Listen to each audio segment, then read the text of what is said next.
La Ventana, con Carlas Francino. I remember you well in the Chelsea Hotel. You were talking so brave and so sweet, giving me head on the unmade bed, while the limousines wait in the street. Those were the reasons, that was New York. We were running for the money and the flesh, and that was called love. For the workers in song, probably still is for those of them left. Iñaki de la Torre, al que hemos escuchado hace un ratito en la hora de música en directo de La Ventana, se atrevió a decir el otro día que la música de Leonard Cohen es una música para funerales.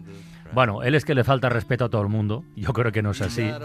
Y hoy hablamos de Leonard Cohen porque los hoteles son una constante en la obra de muchos creadores, una fuente inagotable de historias, y el Hotel Chelsea de Nueva York, por ejemplo, ha inspirado canciones como esta que escuchamos de Cohen.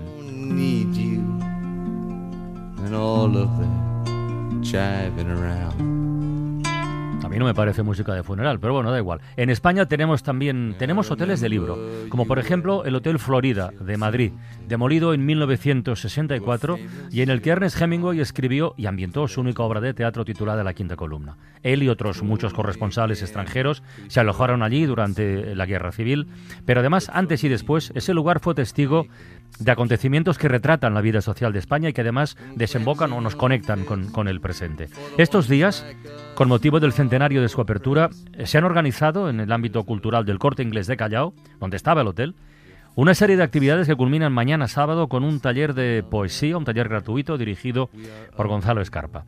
Esta tarde nosotros, aquí en La Ventana, vamos a contar su historia, con textas y sobre todo con cartas, como hilo conductor. Es una nueva edición de nuestras cartografías.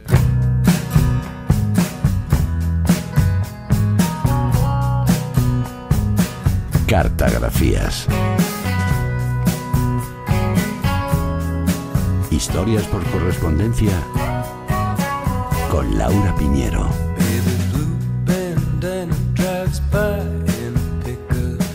Buenas tardes, Laura. Buenas tardes. ¿A ti la música de Cohen no te parece de funeral? Me encanta, ¿no? me encanta. Vale, por dejar esto claro. A ver, nuestro viaje de hoy arranca en la España de los años 20, que es el tiempo, la década de apertura de este Hotel Florida en Madrid. La verdad es que el hotel no abrió en un momento político fácil, lo hizo el 1 de febrero de 1924, en plena dictadura de Primo de Rivera. Aún así, la ciudad de Madrid vivía un momento de ebullición, querían que estuviera a la altura de las grandes capitales europeas, plantearon esa gran avenida que cruzaba la ciudad, la Gran Vía, teatros, edificios modernos como el de Telefónica, en ese momento el rascacielos más alto de Europa. Qué bajito se ha quedado. Sí, y este hotel con cuidadas instalaciones, de 10 plantas, baños en sus 200 habitaciones, algo inusual entonces.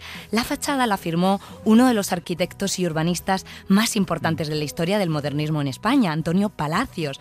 Solo en Madrid, Carlas firmó edificios como el Círculo de Bellas Artes, el Instituto Cervantes, el Metro, pero su figura es bastante desconocida y muchos de sus diseños fueron cayendo en el olvido. Estos días se está proyectando justo donde estaba el hotel, la fachada que creó para el Hotel Florida. Hemos estado allí con Álvaro Bonet, arquitecto y divulgador de su obra. Tiene una cuenta, esto es muy curioso, Carlas, de Instagram, Descubre a Palacios, donde reivindica su figura. Dice que en Madrid y Galicia Palacios fue tan importante como Gaudí en Barcelona. Es verdad. Se conservan varias cartas escritas por el arquitecto desde el Florida. Hay un zoom, se aleja y se ve todo el hotel para que la gente entienda que ese trozo es el que iría justo donde está la pantalla. Y Palacios aquí lo que aplica es principios arquitectónicos de orden gigante de columnas, el zócalo es un basamento de granito, como solía hacer él, y luego tenía como rasgo característico un gran arco en fachada y que fue una de las cosas que a Palacios más le obsesionaba. Quizá de las obras de Antonio Palacios así más monumentales sea la pérdida más lamentable, ¿no? Se trataba de un edificio con una gran presencia urbana que formaba parte de la reforma de la Gran Vía. Yo creo que lo que hay que hacer es investigación, escar, difundirla y darla a conocer para que la gente oiga, conozca y hable de Antonio Palacios, ¿no? Resolvió muchos asuntos por correo. Específicamente dice: mi querido amigo Espinosa, aquí estoy en Madrid, en el Hotel Florida. He venido exclusivamente a votar. En diciembre del 33 hubo elecciones en la República, ¿no? Recuerda el periodista Carlos García Santa Cecilia, experto en el Hotel Florida y uno de los protagonistas de estas jornadas, que en los años 20 y 30 el hotel era el centro de la vida en Madrid. Se puso de moda entre el público que iba al teatro, ya que inventó el concepto de cena rápida en la barra, se hacían fiestas, homenajes, se alojaron personajes célebres como Chaplin y en sus instalaciones se reunían grupos de jóvenes progresistas que pedían cambios políticos y una segunda república que llegó en 1931. Qué raro, estos cabecillas son todos morenos. Charles Chaplin, durante los años 30, viaja a Madrid de incógnito, pero le descubre un periodista. Se sorprende mucho Charles Chaplin de la modernidad, de lo que es Madrid. Habla de que tiene rascacielos como los que tienen en Estados Unidos. Charles Chaplin se maneja en español. Otro personaje, cuando llega del exilio en 1930, Miguel de Unamuno, también se aloja en el Florida y la policía tiene que disolver una manifestación de apoyo que se organiza a su favor en la Plaza del Callao. Una fuerte explosión dio un buen susto a Clara Campoamor. El Hotel Florida, con 300 asistentes, celebraba un banquete en su honor. El Florida era un gran hotel moderno, confortable, de movimiento y aspecto internacionales, donde pronto comprendí que podía ir y venir ante la perfecta indiferencia de la multitud que polulaba en su gran vestíbulo y sus pasillos y que se ajetreaba en las intersecciones, los trayectos, las etapas del maratón incesante que conducía a toda aquella buena sociedad vestida, enguantada, ensombrerada, perfumada hacia un objetivo, sin duda alguna, de la mayor importancia. Estás cansada de esperar en andenes descuidados. Estas palabras que acabamos de escuchar, describiendo el Hotel Florida, las firma la actriz María Casares, hija del político Santiago Casares Quiroga, y son sus recuerdos de niña, cuando se instaló en el hotel con su madre, que venían de Galicia, a finales de 1930, para ver a su padre. Bueno, toda esa paz que describe desaparece en el 36, con el comienzo de la Guerra Civil, con el golpe de Estado. Inmediatamente cambia el perfil de los huéspedes, porque el hotel se encontraba en primerísima línea de fuego. Sí, se alojan los primeros aviadores extranjeros que vienen a luchar a favor de la República, y cuando Madrid se convierte en el símbolo de la resistencia antifascista, llegaron al Florida todos esos periodistas extranjeros que le dieron su fama, como Hemingway, uno de nuestros escritores de cartas favoritos. Se alojaba en la habitación 109, donde escribió esa obra de teatro a la que hacías alusión, inspirado por la guerra y la historia de amor que materializó en Madrid con la también periodista Marta Hellhor, alojada en el hotel. Cuentan que eran memorables las fiestas en la habitación, donde invitaba gente de todo tipo para conseguir información. El ambiente festivo convivía con la tragedia cotidiana de la guerra. Sobre su armario, Carlas tenía carne ensangrentada de búfalo que le enviaban desde Chicago. Él bromeaba con que era carne humana, y una colección de obuses que había caído, catalogada además. Esto contó en una carta a un amigo sobre aquellos días. Me despertó un ruido de rotura de cristales. Era una bala de ametralladora que había entrado por la ventana abierta y había impactado en el espejo del armario. Acerqué la cama a un ángulo más aislado en la esquina de la habitación, y eso es todo lo que hay en esa historia, excepto que la gerencia me puso un armario nuevo y se disculpó por la barbarie de los fascistas. En aquellos días, Herbert Matthews de The Times, Septon Delmer del Daily Express, Virginia Cowles entonces para Hearst, Joris Ivens, que hizo Tierra de España, John Inferno, que la fotografió, todos los hombres de la Brigada Internacional de Permiso, y la colección más grande y variada de damas de la noche que he visto, vivíamos en el Hotel Florida.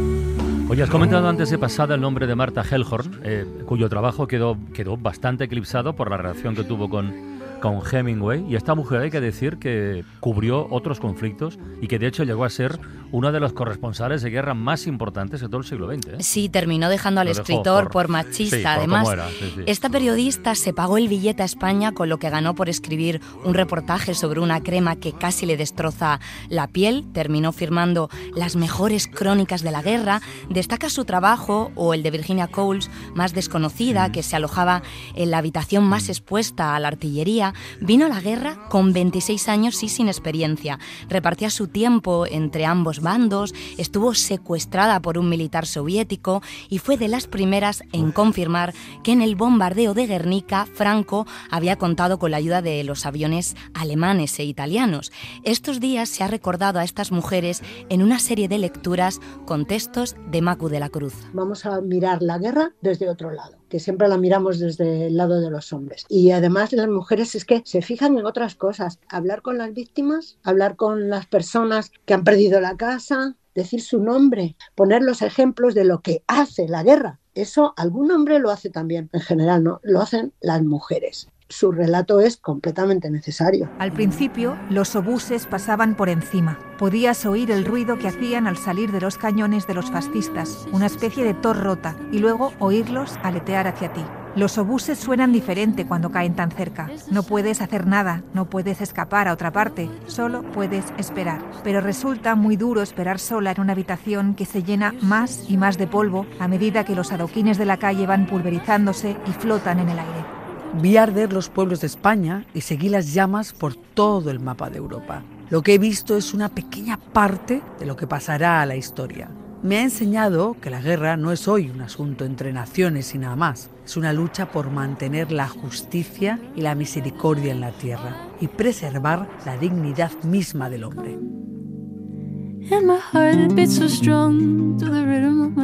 Otro nombre propio del Florida, Carlas, es el de John Dos Passos, el escritor norteamericano del momento. Dos Passos y Hemingway estaban escribiendo juntos el documental Tierra de España para alentar el apoyo internacional a la República, hasta que se enemistaron por el conocido como caso José Robles, traductor y amigo de Dos Passos, que desapareció sin dejar rastro, seguramente asesinado por los militares soviéticos porque sabía demasiado. Dos Passos quiso investigar, pero Hemingway opinaba que la vida de un hombre no podía poner en cuestión la causa de la República. Dos Passos, decepcionado, regresó a Estados Unidos y desde allí consiguió que la familia de su amigo saliera de España. Antes había escrito este texto desde el Hotel Florida. Es muy temprano para levantarse.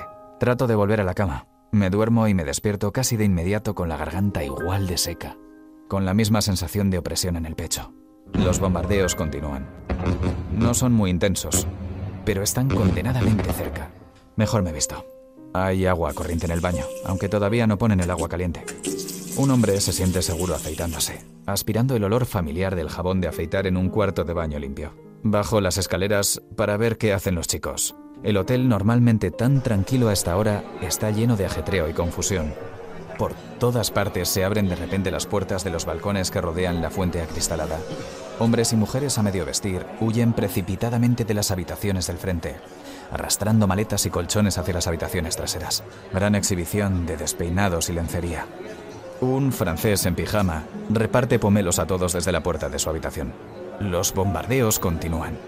Nadie parece saber cómo llegar a donde está el café, hasta que una señora novelista de Iowa, y que va completamente vestida, se encarga de él y lo distribuye a los demás, sirviéndolo en vasos, junto con tostadas quemadas y porciones del pomelo del francés. Todos se van animando y se ponen a hablar hasta que no queda café. Para entonces, el bombardeo ha disminuido un poco y vuelvo a la cama a dormir una hora más. Oye, por cierto, con lo que os comentaba hace un momento, de este hombre que desapareció y que se supone fue asesinado por militares soviéticos, hay un documental que relata este caso que se titula Robles de Ola al Sol, de Sonia III, y además un libro de Ignacio Martínez de Pisón, que es Enterrar a los muertos. Y otro huésped ilustre del Hotel Florida fue Antoine de Saint-Exupéry, bueno, el aviador y autor del Principito. Sí, era el francés que repartía pomelos el de los pomelos era él. Durante el bombardeo al que hacía alusión Dos Passos. Su faceta como periodista es más desconocida, cubrió varias guerras y tenía obsesión por estar en primera línea para hacer lo que llamaba reportajes vividos. Decía que no había que aprender a escribir, sino a ver. Se conserva mucha correspondencia suya, llegó a España pilotando el avión del periódico que lo envió, estuvo en Barcelona, en el frente de Lérida, donde relató que los anarquistas fusilaban más de lo que combatían, y en Madrid se alojó en el Florida, algo que se confirmó en 2016 cuando se encontró en el archivo de Salamanca su carné de prensa, aunque no tardó en trasladarse a las trincheras de Carabanchel. Nos lo explica la investigadora Montse Morata. En aquellos días Saint-Exupéry vivió grandes experiencias, como aquella noche en la que descubrió, sorprendido, que las voces enemigas se llamaban y se respondían en la línea del frente, que lo que movía a aquellos hombres a dejarse la vida en una guerra no era muy distinto a lo que había movido a sus compañeros a dejarse la vida por transportar el correo, y que trascendía por tanto a las ideologías y tenía que ver con la búsqueda de un sentido a su vida. Una nueva imagen borra la anterior.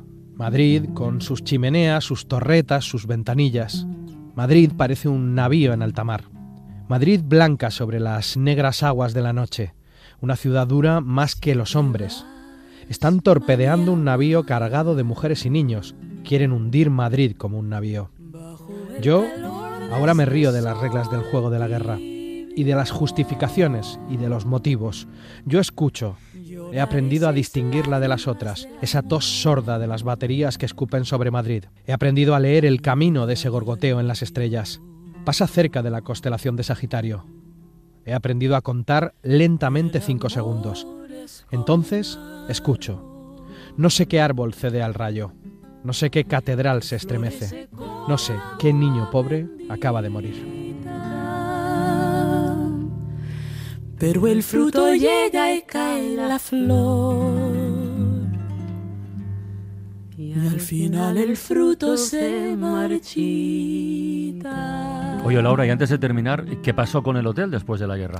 Volvió a tener actividad, pero al ritmo lento de la posguerra, y finalmente entró en declive. Sus gestores tuvieron que exiliarse por republicanos y en los 60 un asturiano con buenas relaciones con el régimen, Pepín Fernández, propietario de Galerías Preciados, lo compró y lo derribó para construir el actual edificio, ahora el Corte Inglés.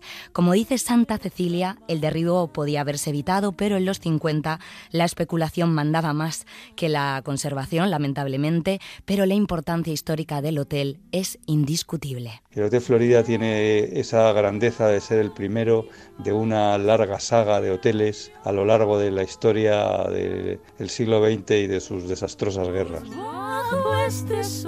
Cuánta razón tiene el escritor Carlos García Santa Cecilia con lo de subrayar los hoteles y la guerra. Por cierto, otro hotel con una historia importante y de la que has hablado estos días en las jornadas fue el Caleta Palace. Sí. Durante el asedio de Málaga, y se cuenta en un documental del mismo nombre que está protagonizado, por si alguien quiere buscarlo, por Pedro Casablanca.